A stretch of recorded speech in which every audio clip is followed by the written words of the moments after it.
Hello students, आज का हमारा टॉपिक है जेनर डायोड। ठीक है, प्रीवियस लेक्चर में हम लोग क्या पढ़ रहे थे? रेक्टिफायर को पढ़ रहे थे, ब्रिज रेक्टिफायर को।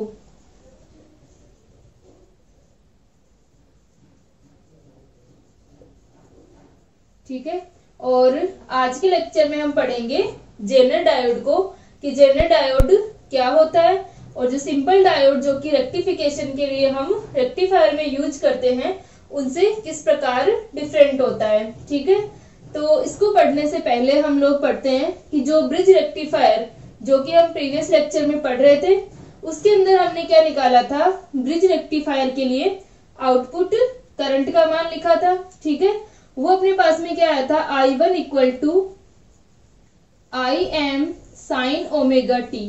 ठीक है, जो ब्रिज रेक्टिफायर हम लोग कर रहे थे तो उसके अंदर हमने I1 और I2 के मान लिखे थे 0 से।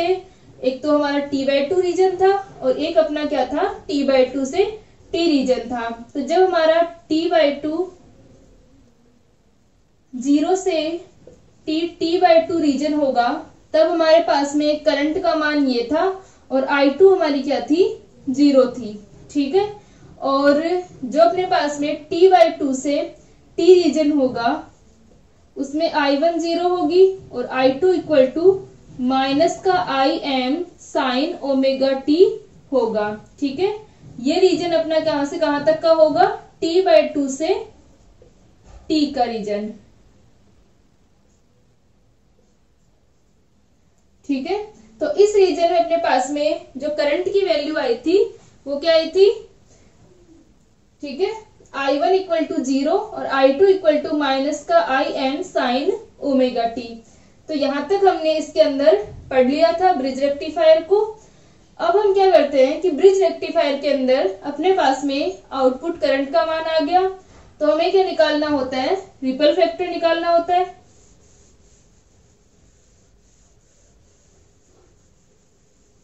ठीक है, जिस तरह से हाफ वेव रेक्टिफायर और फुल वेव रेक्टिफायर के अंदर हमने कुछ वैल्यूज निकाली थी। सबसे पहले हम क्या निकालते हैं?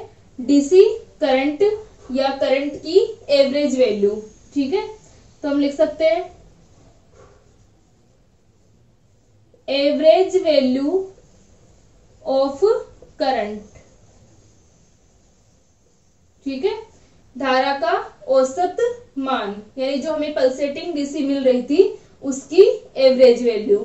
ठीक है, यहाँ पर करंट की जगह क्या आ जाएगा अपने पास में? जो हमें स्पंद मान, ये धारा जो मिलती है, पल्सेटिंग जो हमें मिलती है वो आ जाएगा अपने पास में। सेकंड क्या रहेगा? RMS value. और थर्ड अपना क्या होगा? एफिशिएंसी। और फोर्थ अपने पास में क्या आ जाएगा? Ripple factor. ठीक है, तो ये सारी वैल्यूज हमें क्या करनी होती हैं? इसके लिए निकालनी होती हैं। तो यहाँ पर क्या हो जाएगा कि एवरेज वैल्यू कैसे निकालते हैं हम लोग? करंट की जो एवरेज वैल्यू थी उसका हमारा फॉर्मूला था 1/T 0 to T IDT। ठीक है, आरएमएस वैल्यू का फॉर्मूला क्या होता है? 1/T 0 to T I² dt और इसका क्या होगा? पावर हाफ होगी। ठीक है, और एफिशिएंसी का फॉर्मूला हमारा क्या होगा? PDC upon PAC। ठीक है, और रिपल फैक्टर का फॉर्मूला होगा IAC अपॉन IDC।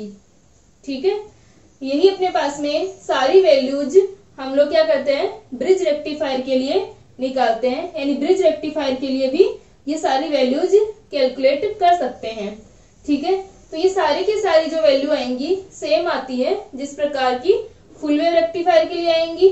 ठीक है, वैसे ही हम निकाल सकते हैं इसको, क्योंकि यहाँ पर अपने पास में क्या है? करंट जो है वो I1 और I2 में है। I1 का मान क्या हो जाएगा? IM साइन ओमेगा टी 0 से T/2 रीजन के लिए और I2 0, और T/2 से T रीजन के लिए I1 0 आ जाएगा और I2 का मान क्या हो जाएगा? माइनस का IM साइन ओमेगा टी। ठीक है, तो जिस तरह से फुल वेव रेक्टिफायर के अंदर अपने पास में सारी वैल्यूज थी, वैसे ही सारी की सारी यहाँ पर आएंगी। ठीक है, तो ये सारे के सारे मान हम क्या कर सकते हैं, निकाल सकते हैं। ये हमारा क्या है, रिपल फैक्टर, उर्मिका गुणांक, दक्षता, ये आरएमएस वैल्यू है, रूट मीन स्क्वायर वैल्यू, ठीक है, वर्ग माध्य मूल मान, और ये क्या है, करंट का औसत मान है। तो ये सारे के सारे फॉर्मूले हम रख करके जिस तरह से फुल वेव रेक्टिफायर के अंदर निकाला था, सेम प्रोसेस अपने पास में इसमें रहेगी। ठीक है, तो ये आप लोग निकाल लेना एक बार। अब जो हमारा ब्रिज रेक्टिफायर है, इसके अंदर क्या होता है कि एक साथ दो डायोड यूज हो रहे होते हैं। ठीक है, इधर से अपना D1 और एक D3, एक क्या था D2 और D4, यानी एक साथ में दो डायोड यूज होते हैं। दो डायोड क्या होंगे, सीरीज में होंगे, और एक बार जो हमें करंट I1 मिलेगी तो वहां पर भी क्या होंगे, दो डायोड की वजह से होगी, और I2 जो हमें मिलेगी वो भी दो डायोड के कारण होगी। तो इसके अंदर क्या होता है कि जो वोल्टेज ड्रॉप हो रहा होगा वो दो डायोड पर हो रहा होता है। ठीक है, जो अपने डायोड थे यहाँ पर क्या हो जाएगा, दो डायोड पर होगा, जिसकी वजह से आउटपुट जो हमें मिलेगा उसका मान थोड़ा कम मिलता है। यानी जो फुल वेव रेक्टिफायर के अंदर अपने पास में आउटपुट मिलता है उससे क्या रहेगा, थोड़ी कम रहेगी वैल्यू। ठीक है, और इसका जो वोल्टेज रेगुलेशन होता है वो भी ज्यादा अच्छा नहीं होता। ठीक है, लेकिन क्या होगा इसके अंदर कि जो फुल वेव रेक्टिफायर में दो ड्रॉबैक्स थे हमारे, दो कमियां थी कि एक तो इसका आकार बड़ा हो रहा था, और एक क्या हो रहा था कि जो अपने पास में एक तो इसकी सेंटर टेपिंग की वजह से, और दूसरा डायोड की जो रेटिंग थी 2EM होती है। तो ये दोनों क्या होंगी, इसके अंदर नहीं रहेंगी, लेकिन फिर भी क्या होगा, इसका आउटपुट कम मिलता है, और इसका वोल्टेज रेगुलेशन जो है वो भी ज्यादा अच्छा नहीं होता, और आर का मान भी ज्यादा अच्छा इसके ये क्या होगा, कम नहीं होता है ज्यादा। इसकी वजह से ब्रिज रेक्टिफायर कम यूज किए जाते हैं। ठीक है, तो हमारा ब्रिज रेक्टिफायर प्रीवियस लेक्चर में हमने पढ़ लिया था, बस इसका थोड़ा सा पार्ट बचा था। ठीक है, तो यहाँ तक हमारे रेक्टिफायर्स जो है वो कंप्लीट होते हैं। तीन तरीके के हमारे रेक्टिफायर्स थे, half wave rectifier, full wave rectifier और ब्रिज रेक्टिफायर। ठीक है, तो ये अपने पास में एक बार ये फॉर्मूले लिख लें, फिर हम लोग जेनर डायोड को स्टार्ट करते हैं।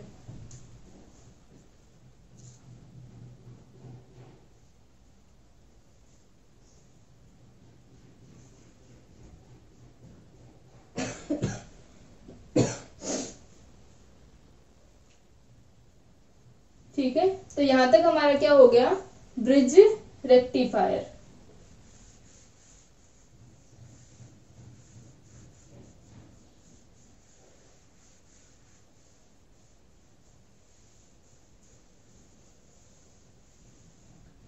अब हम पढ़ेंगे जेनर डायोड। जेनर डायोड, ठीक है, जेनर डायोड जो होते हैं, जो हमारे सिंपल डायोड होते हैं वो किस प्रकार होते हैं, इस प्रकार से। ठीक है, ये P हो गया और ये अपना N हो गया। ठीक है, तो जब डायोड को हम इस तरह से कनेक्ट करते हैं तो हमारा कौन सा बायस होता है, फॉरवर्ड बायस। ठीक है, फॉरवर्ड बायस के अंदर डायोड की जो वैल्यू मिलती है, ये अपना क्या हो गया, वोल्टेज एक्सिस, ये अपनी क्या हो गई, करंट एक्सिस।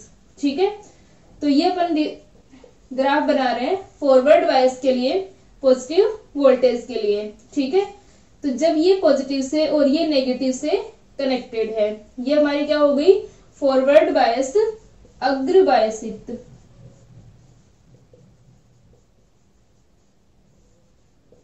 ठीक है, ये अभी हमारे पास में क्या है, डायोड फॉरवर्ड बायस में है। तो डायोड का जो ग्राफ आएगा अपने पास में आई और वी का, जिसे हम IV कैरेक्टरिस्टिक कहते हैं।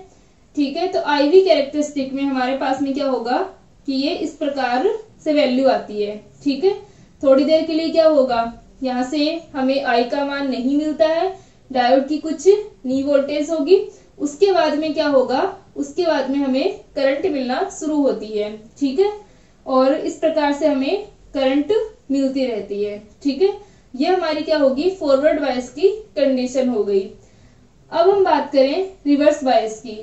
ठीक है, तो जो रिवर्स बायस होती है, रिवर्स बायस में क्या होगा, रिवर्स बायस के अंदर डायोड जो होगा वो किससे कनेक्टेड होगा, इसका पी टर्मिनल नेगेटिव से और एन टर्मिनल पॉजिटिव से। ठीक है, और ये हमारी क्या कंडीशन हो गई, रिवर्स बायस की। उत्क्रम बायसित, ठीक है, इसे हम क्या कहते हैं, उत्क्रम बायसित कहते हैं। ठीक है, तो ये हमारी जो रिवर्स बायस की कंडीशन है, इस कंडीशन में क्या होगा, डायोड के अंदर बहुत ही कम करंट फ्लो होती है इस प्रकार। ठीक है, और ये करंट भी क्या होगी, माइनॉरिटी जो चार्ज कैरियर्स होते हैं हमारे, जो अपने पास में एक तो मेजॉरिटी चार्ज कैरियर्स होंगे, एक क्या होंगे, माइनॉरिटी चार्ज कैरियर्स होंगे। ठीक है, तो जो माइनॉरिटी चार्ज कैरियर्स होंगे उनकी वजह से बहुत ही कम करंट इसमें फ्लो होती है।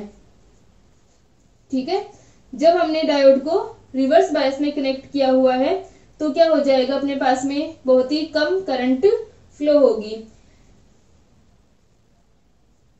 ठीक है, और ये किसकी वजह से है, अल्पसंख्यक आवेश वाहकों की वजह से।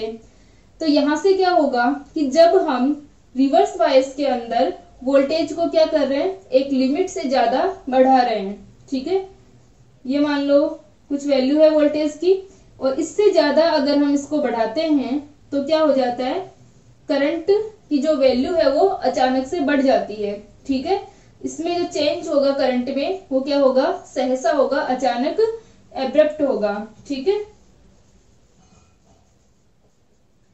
तो यहां से अपने पास में क्या हो जाएगा कि जो करंट की वैल्यू अचानक बढ़ती है, इसके अंदर क्या होगा, इस रीजन को हम क्या कहते हैं, ब्रेकडाउन रीजन।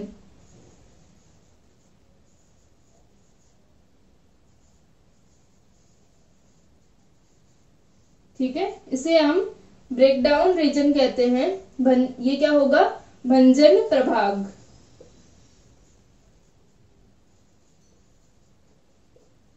ठीक है, यानी उत्क्रम बायस में, रिवर्स बायस के अंदर जब वोल्टेज को एक लिमिट से ज्यादा बढ़ाते हैं तो करंट क्या होगी, अचानक से बढ़ जाती है, और ये क्या कहलाता है, ब्रेकडाउन कहलाता है। और इस रीजन को क्या कहते हैं, ब्रेकडाउन रीजन कहते हैं। ठीक है, तो जो नॉर्मल डायोड होते हैं वो क्या होते हैं, इस ब्रेकडाउन रीजन के अंदर खराब हो जाते हैं, यानी नॉर्मल डायोड इस रीजन के अंदर काम नहीं करते हैं। ठीक है, नॉर्मल जो हमारे डायोड होंगे उनमें फॉरवर्ड बायस के अंदर हमें क्या मिलेगी, करंट मिलेगी, और रिवर्स बायस के अंदर क्या होगा, अगर वोल्टेज को ज्यादा बढ़ा रहे हैं तो वो ब्रेकडाउन रीजन में चले जाएंगे और ब्रेकडाउन रीजन में खराब हो जाते हैं, उसके लिए काम नहीं करते। ठीक है, तो ब्रेकडाउन रीजन में काम करने के लिए स्पेशली डिजाइन्ड क्या होते हैं, डायोड होते हैं, और उन्हें क्या कहते हैं, जेनर डायोड कहते हैं।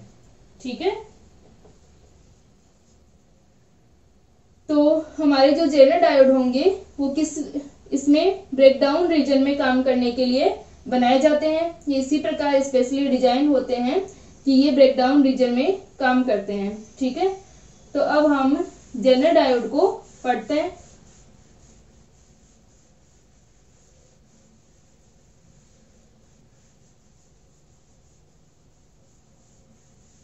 तो जो जेनर डायोड का ये अपना जो प्रतीक होगा उसे इस तरह से बनाते हैं।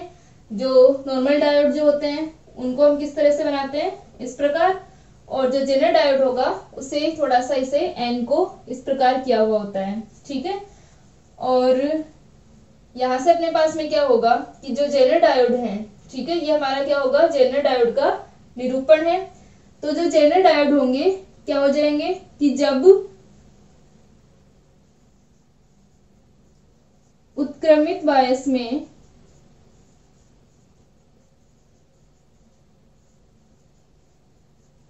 वोल्टता का मान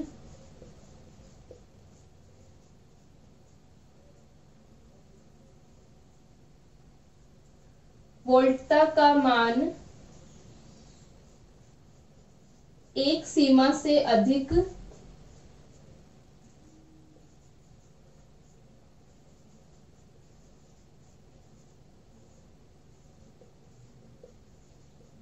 बढ़ाया जाता है, ठीक है।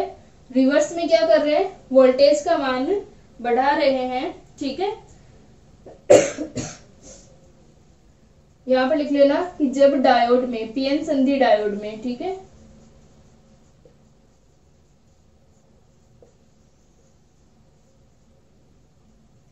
पीएन संधि डायोड में उत्क्रमिक बायस में, यानी पीएन जंक्शन जो डायोड है उसमें रिवर्स बायस में अगर वोल्टेज का मान एक लिमिट से ज्यादा करते हैं तो क्या हो जाएगा, तो परिपथ में धारा का मान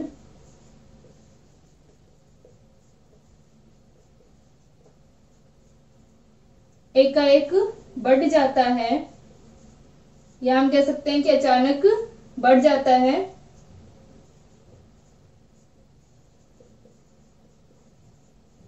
ठीक है। इसे ब्रेकडाउन या भंजन कहते हैं।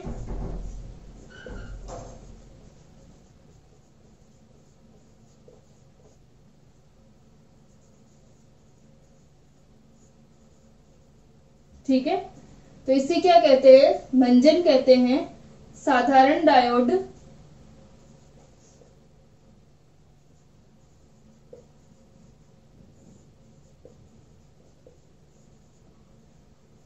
इस प्रभाग में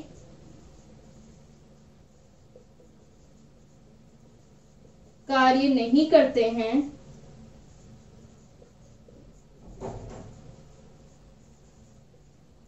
अतः इस प्रभाग में कार्य करने हेतु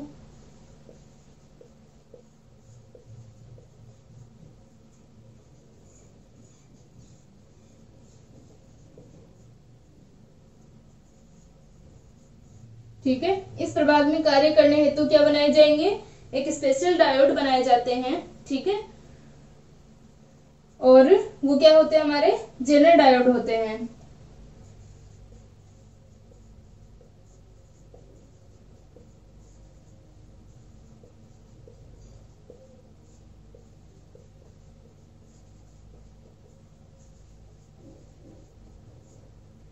जेनर डायोड कहते हैं, ठीक है।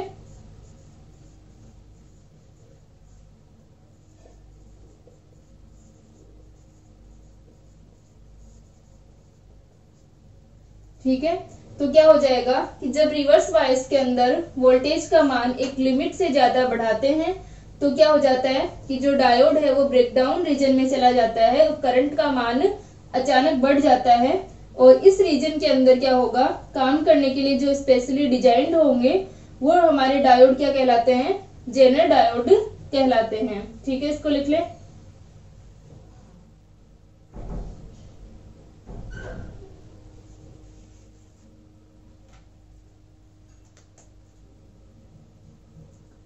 ठीक है, तो यहां से अपने पास में क्या होगा कि जो डायोड का हमारा आईवी कैरेक्टरिस्टिक होता है वो इस प्रकार से होता है, ठीक है। और ये जो हमारी रिवर्स बायस वाली करंट होगी वो अचानक बढ़ जाती है, ठीक है। तो यहां से जो ये वैल्यू है, जिस वैल्यू के बाद में, जिस वोल्टेज के बाद में ये किसमें चला गया, ब्रेकडाउन रीजन में चला गया, ये हमारी क्या होगी, जेनर डायोड की वोल्टेज होगी VZ, ठीक है। यानी जब डायोड इसमें चला जाएगा, किसमें, ब्रेकडाउन के अंदर, तो वहां पर क्या होगा, अपने जेनर डायोड इस रीजन के लिए बनाए जाते हैं।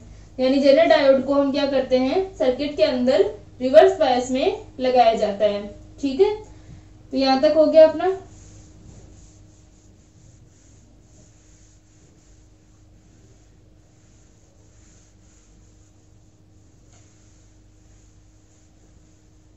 तो अब जेनर डायोड की प्रोसेस क्या होती है और ये किस प्रकार बनाए जाते हैं, ठीक है। तो सबसे पहले हम पढ़ते हैं जेनर इफेक्ट, ठीक है।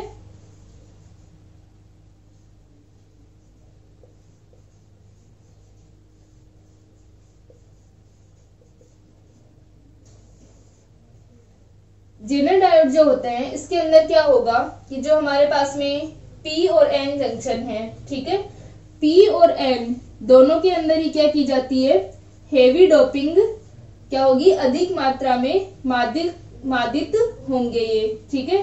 हैवी डोपिंग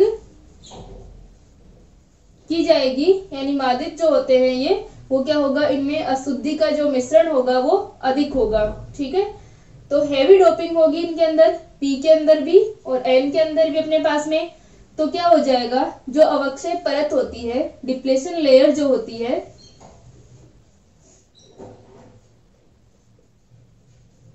डिप्लेशन लेयर, वो क्या हो जाएगी, उसका मान, वो पतली होती है अपने पास में, ठीक है। तो यहां से क्या हो जाएगा कि इनमें डोपिंग बहुत ज्यादा है, हैवी डोपिंग है, डिप्लेशन लेयर का मान क्या हो जाएगा, कम हो जाएगा, क्योंकि यहाँ से अब चार्ज कैरियर्स जो हैं वो ज्यादा से ज्यादा इसको पार कर रहे हैं, ठीक है। तो यहाँ पर क्या आ जाएगा, जब इसको पार करेंगे तो इसके ऊपर एक विद्युत क्षेत्र उत्पन्न हो जाएगा, इलेक्ट्रिक फील्ड प्रोड्यूस हो जाएगा, ठीक है।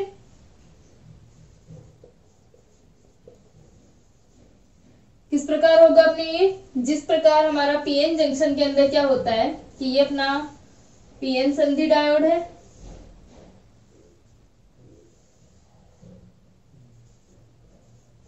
ठीक है। तो पी के अंदर जब अपने पास में ये जो रीजन होगा, इसके अंदर क्या होगा, इस तरह से यहाँ पर अपने पास में नेगेटिव होगा और ये पॉजिटिव रहेगा, और ये हमारी क्या कहलाती है, डिप्लेशन लेयर कहलाती है, अवक्षय परत कहलाती है। तो यहाँ पर अपने पास में पॉजिटिव नेगेटिव ये इस तरह से अपने बन रहा है, ठीक है। तो यहाँ पर क्या हो जाएगा, एक इलेक्ट्रिक फील्ड होगा, ठीक है। पॉजिटिव नेगेटिव यहाँ पर अपने पास में इनकी वैल्यू आ जाएगी, ठीक है। या ये इस प्रकार से जो फ्री चार्ज कैरियर्स थे उनका क्या हो गया, इनका क्षय होगा यहाँ पर, ठीक है। फ्री चार्ज कैरियर्स यहाँ पर नहीं होंगे, तो यहाँ पर जो वैल्यू होगी अपने पास में वो क्या होगी, यहाँ पर इलेक्ट्रिक फील्ड होगा, ठीक है। तो इलेक्ट्रिक फील्ड के यहाँ आ जाने की वजह से क्या हो जाएगा कि ये जो अवक्षय परत है, ठीक है, एक तो यहाँ पर अपने पास में इलेक्ट्रिक फील्ड होगा, दूसरा क्या होगा कि जो ये रीजन होगा, ठीक है, हमारे पास में क्या है, ये अपना पी प्रकार का और ये एन टाइप का है। तो जो पी का वैलेंस बैंड होगा और ये अपने पास में क्या है, एन का कंडक्शन बैंड है, ठीक है।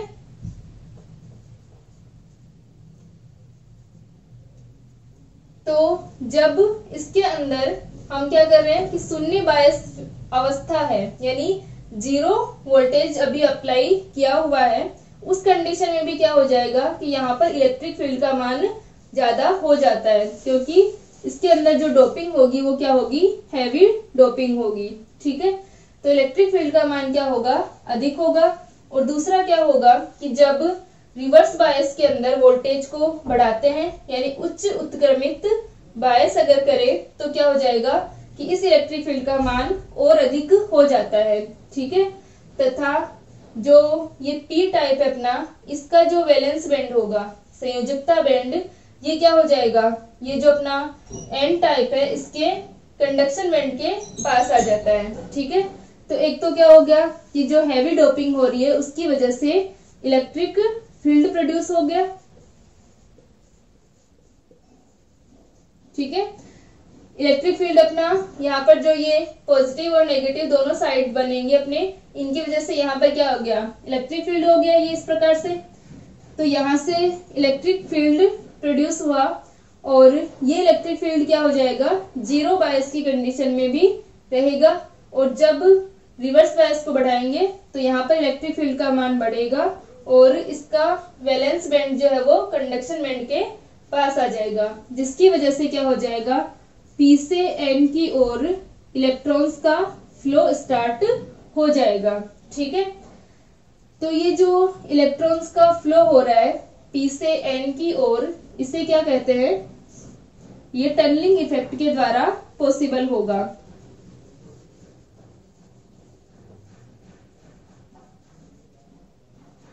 तो टनलिंग इफेक्ट सुरंगन प्रभाव,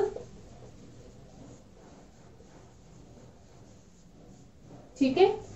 तो इस सुरंगन प्रभाव के कारण क्या हो जाएगा, इलेक्ट्रॉन्स इस पी टाइप से एन टाइप की ओर इनका फ्लो स्टार्ट हो गया, इसके कंडक्शन बैंड में पहुंच गए, ठीक है। तो ये जो टनलिंग इफेक्ट है ये क्या है, एक क्वांटम मैकेनिकल इफेक्ट है, जो आपकी थर्ड ईयर के अंदर क्वांटम मैकेनिक्स चलेगी वहां पर क्वांटम टनलिंग इफेक्ट के बारे में आएगा। ठीक है, तो यहाँ पर आप ये याद रखें कि जब इलेक्ट्रॉन्स इस P से M की ओर जाएंगे तो ये हमारा किसके कारण होता है, टनलिंग इफेक्ट के कारण। ठीक है, सुरंगन प्रभाव के कारण। ये जो टनलिंग इफेक्ट होता है इसके अंदर क्या होगा कि अगर एनर्जी जो है पार्टिकल की वो इस ये जो डिप्लेशन रीजन है अपने पास में या जिस अवरोध को उसको पार करना है, ठीक है, उससे अगर कम एनर्जी है तब भी क्या हो जाएगा, इनका फ्लो संभव होता है, यानी उस अवरोध को पार कर सकते हैं कम एनर्जी होते हुए भी। ठीक है, इसे ही क्या कहते हैं, टनलिंग इफेक्ट कहते हैं। ठीक है, तो इस टनलिंग इफेक्ट के कारण जब इलेक्ट्रॉन्स इस रीजन को पार करके कंडक्शन बैंड में पहुंच रहे हैं, ठीक है, यहाँ पर, ठीक है, यहाँ से इस कंडक्शन बैंड में पहुंच रहे हैं, इस इफेक्ट को क्या कहते हैं, जेनर इफेक्ट कहते हैं। ठीक है, ये प्रभाव हमारा क्या कहलाता है, जेनर प्रभाव कहलाता है। तो एक तो क्या हो गया कि जो ब्रेकडाउन रीजन मिल रहा है ये रीजन हमारा क्या हो जाएगा, ब्रेकडाउन रीजन, क्योंकि यहाँ पर करंट का मान क्या होगा, अब अचानक बढ़ जाएगा क्योंकि कंडक्शन बैंड में इलेक्ट्रॉन्स की संख्या बढ़ जाएगी। तो कंडक्शन बैंड में इलेक्ट्रॉन्स की संख्या बढ़ने के कारण करंट का मान जो है वो अचानक से इंक्रीज होगा। ठीक है, यानी इस हैवी डोपिंग के कारण क्या हुआ कि जो चार्ज डेंसिटी में जो चेंज आएगा वो क्या होगा, अचानक होगा, सहसा परिवर्तन होगा। ठीक है, तो यहाँ पर जब करंट अचानक से बढ़ेगी तो ये रीजन क्या कहलाता है, ब्रेकडाउन रीजन कहलाता है, और ये जो इफेक्ट होगा वो जेनर इफेक्ट होगा। ठीक है, तो इस इफेक्ट में काम करने के लिए या इस रीजन में काम करने के लिए जो डायोड होंगे वो क्या होंगे, जेनर डायोड होंगे। ठीक है, दूसरा अपने पास में क्या होगा कि एक तो जेनर इफेक्ट, दूसरा एक तो इस जेनर इफेक्ट के अंदर जेनर ब्रेकडाउन हुआ, दूसरा क्या होगा,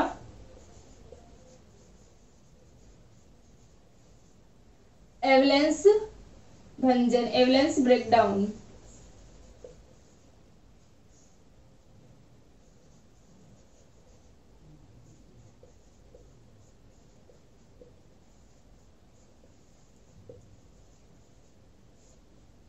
ठीक है, एवलांस भंजन जो होता है, एवलांस ब्रेकडाउन, ये किस प्रकार होता है कि इसके अंदर क्या होगा, इसके अंदर लो डोपिंग होगी। ठीक है, लो या लाइट डोपिंग हम बोल सकते हैं। इसके अंदर क्या हो जाएगा कि जब एवलांस ब्रेकडाउन होता है तो वहां पर क्या होता है कि अवक्षय परत की जो चौड़ाई है वो अधिक ही होती है।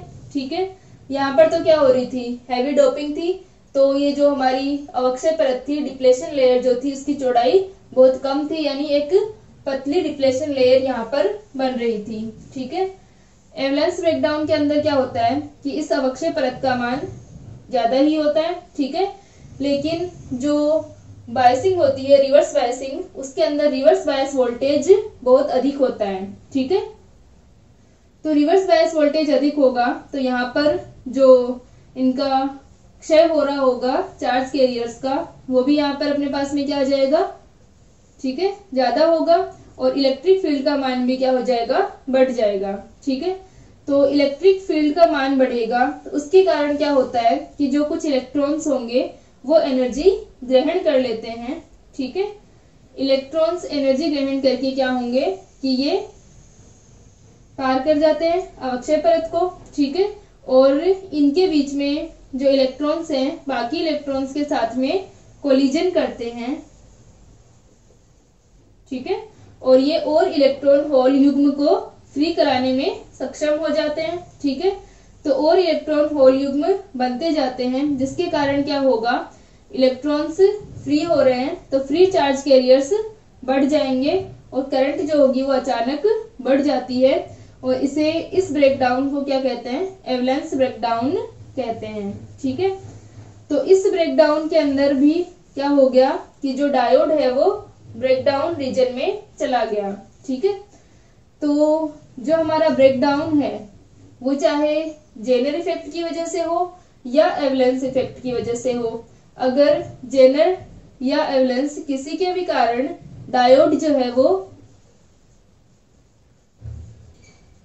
ब्रेक डाउन रीजन में जा रहा है, ठीक है, तो ब्रेक डाउन रीजन में जाने के कारण जो डायोड काम करेंगे इस कंडीशन में वो क्या कहलाते हैं, जेनर डायोड कहलाते हैं,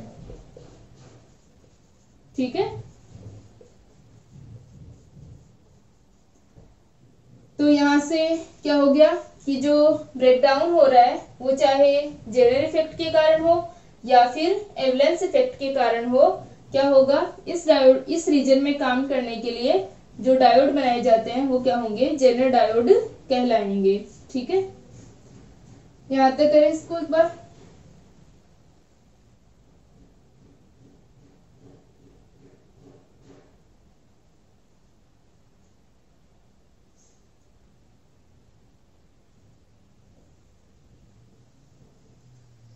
ठीक है, यहां तक हो गया अपना, ये डायग्राम बना ले। अब हम आगे पढ़ते हैं इसको, ठीक है। तो जेनर इफेक्ट के अंदर क्या होगा, हैवी डोपिंग हो रही है जिसके कारण क्या होगा, करंट का मान बढ़ेगा क्योंकि ये जो वैलेंस बैंड है वो इसके कंडक्शन बैंड के पास आ जाता है, ठीक है। और एवलेंस ब्रेकडाउन में क्या होता है, रिवर्स बायस के अंदर वोल्टेज बहुत ज्यादा होता है और इलेक्ट्रिक फील्ड जो होगा वो हाई इंटेंसिटी का इलेक्ट्रिक फील्ड होगा, ठीक है।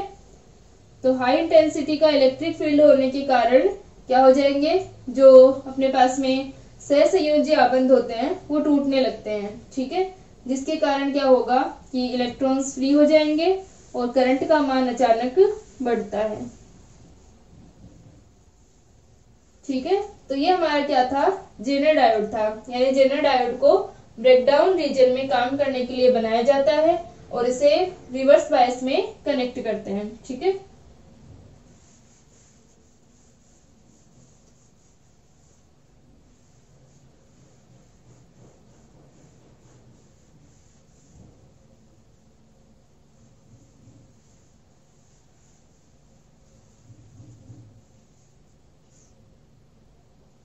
अब हम पढ़ रहे हैं जेनर डायोड के द्वारा वोल्टता स्थायीकरण।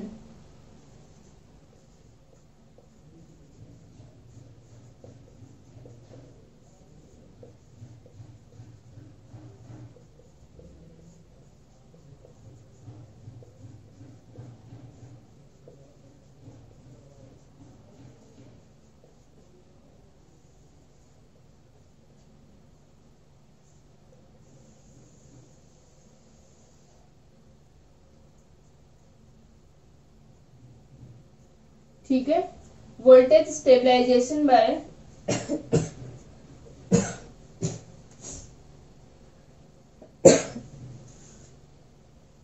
ठीक है, जेनर डायोड के द्वारा वोल्टता स्थायीकरण, ठीक है।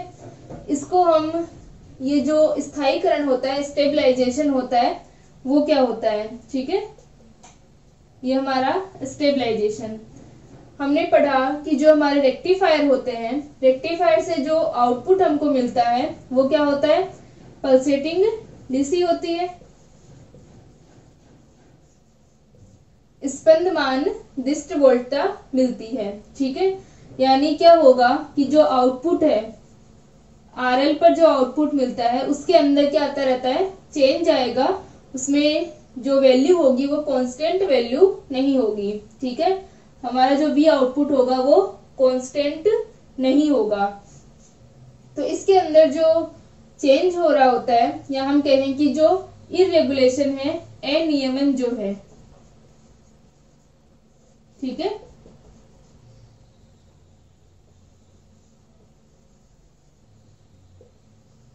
उस इरेगुलेशन का मापन करना आवश्यक होता है, यानी उसको मेजर करना कि कितना इसके अंदर इरेगुलेशन आ रहा है, ठीक है। और उसका मापन किस तरह से करते हैं, वोल्टेज रेगुलेशन के द्वारा।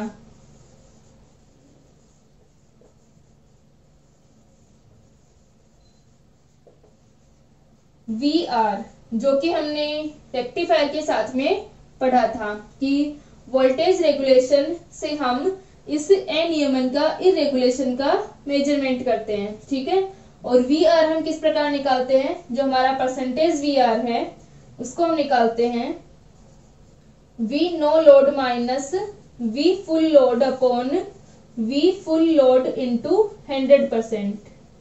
ठीक है, तो हमारे पास में क्या हो रहा है कि जो रेक्टिफायर का हमारा आउटपुट है वो चेंज होता है और उसका इरेगुलेशन हम इस प्रकार मेजर करते हैं। ठीक है, तो जो अपना आउटपुट है वो क्या रहे, रेगुलेट रहे या हम कहें स्टेबलाइज रहे, वो स्थायी रहे, उसके लिए क्या यूज किए जाते हैं, जेनर डायोड यूज किए जाते हैं।